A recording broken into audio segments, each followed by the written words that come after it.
बहुत समय पहले की बात है। एक राजा का दूसरे राज्य के साथ घमासान युद्ध हो रहा था।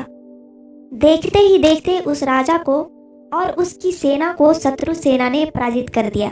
इससे इस राजा की सारी धन संपत्ति छीन गई और सभी संगी साथी भी बिछुड़ गए। कुछ बचा था तो बस उसके प्राण बचे थे। इसलिए शत्रु निरंतर उसकी तलाश में लगे हुए थे। वह राजा अपने प्राण बचाने के लिए इधर उधर भाग रहा था। उसके मन में बार बार यही चल रहा था कि अब वह नहीं बचेगा। भागते भागते वह एक छोटी सी गुफा में घुस गया।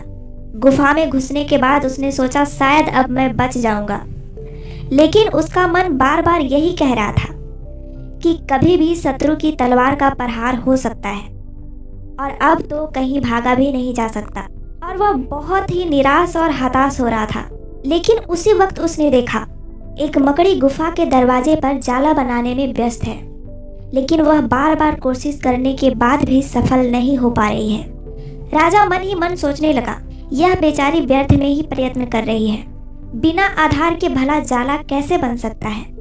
किंतु कुछ क्षणों के उपरांत राजा ने आश्चर्यचकित होते हुए देखा कि मकड़ी सफल हो गई है। मकड़ी का एक छोटा सा धागा गुफा के मुंह पर अटक गया और बस फिर क्या था। देखते ही देखते पल भर में मकड़ी ने गुफा के पूरे मुंह पर जाला बुन दिया। उसी समय शत्रु राजा के सैनिक वहां आ पहुंचे, लेकिन गुफा के मुंह पर जाला देखकर उन्होंने मन ही मन अनुमान लगा लिया कि यहाँ कोई नहीं हो सकता और वे लौट गए। सिर पर मंडरा रही मौत तो वापस चली गई, लेकिन राजा के मन में एक अत्यंत गंभीर विचार ने जन्म ले लिया। वह सोचने लगा, यह छोटी सी मकड़ी बार बार गिरकर असफल होकर भी निराश नहीं हुई और मैं मनुष्य होकर भी इतना निराश और हताश हो गया हूँ। अगर मैं भी इस मकड़ी की तरह और उत्साह धारण कर लूं, तो अवश्य ही एक दिन शत्रु को पराजित करके पुनः अपने राज्य की स्थापना कर सकता हूँ। और उसने उसी समय दृढ़ संकल्प लिया कि एक दिन वह अवश्य ही अपने उद्देश्य में सफल होकर रहेगा। इस मकड़ी ने मेरे संकल्प को मजबूत कर दिया है।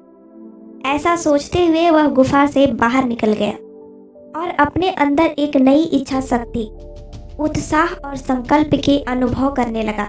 और इसी दृढ़ संकल्प के साथ उसने पुनः अपने सभी साथियों को एकत्रित किया और अंत में शत्रु पर विजय प्राप्त कर पुनः अपने राज्य की स्थापना की। जीवन में चाहे कितनी भी मुश्किलें आ जाए, यदि हम निरंतर प्रयास करते रहें और आत्मविश्वास बनाए रखें, तो कोई भी समस्या हमें पराजित नहीं कर सकती है।